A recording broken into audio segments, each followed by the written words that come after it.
नाही, पण राऊत साहेब त्यांनी आणखी एका नाटकाचा संदर्भ दिला.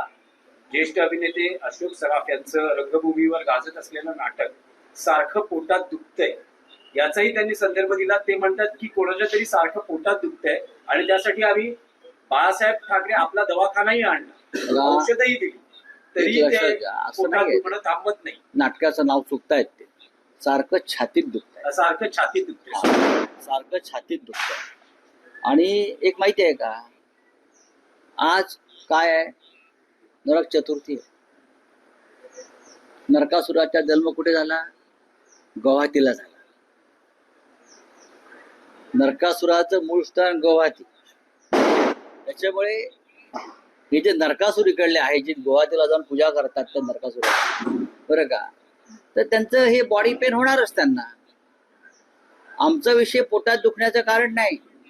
आमच्या कोणाच्या पोटात छातीत काय दुखत नाही, आम्ही ठणठणीत तंदुरुस्त आहोत. पण आज त्यांची जयंती आहे. आज एकनाथ शिंदेची जयंती आहे.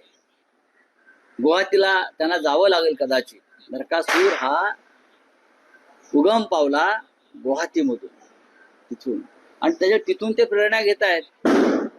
पण त्या नरकासुराचा अंत झाला आणि म्हणून आज आपण नरकासूर चिरडतो. करेक्ट, बरोबर ना?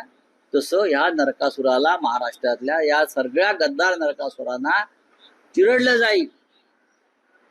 जनता या राज्याची पायाखाली चिरडून टाकली. काय चाललंय?